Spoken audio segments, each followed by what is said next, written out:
আপনার বাচ্চার কি হঠাৎ জ্বর হয়েছে? সাথে কাশি, চোখ লাল আর শরীরে লাল লাল ফুসকুড়ি?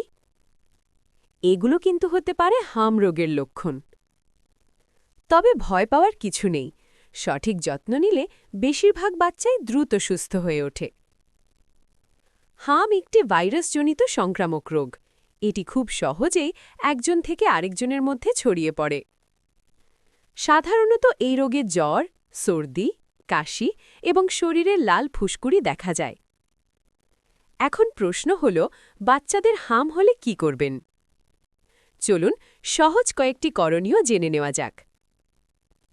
প্রথমেই খেয়াল রাখতে হবে বাচ্চার জ্বরের দিকে। জ্বর বেশি হলে ডাক্তারের পরামর্শ অনুযায়ী জ্বরের ওষুধ দিন।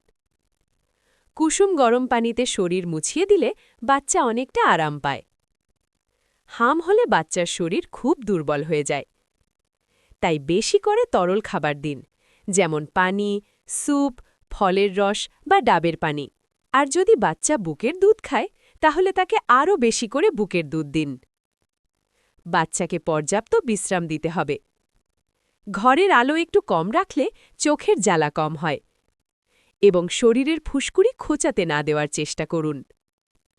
তবে কিছু লক্ষণ দেখা দিলে দ্রুত ডাক্তারের কাছে যেতে হবে, যেমন শ্বাস নিতে কষ্ট, খাওয়া একেবারে বন্ধ হয়ে যাওয়া অথবা খিঁচুনি হওয়া। মনে রাখবেন, হাম প্রতিরোধের সবচেয়ে ভালো উপায় হল সময় মতো টিকা নেওয়া। এই টিকাকে বলা হয় MMR ভ্যাকসিন।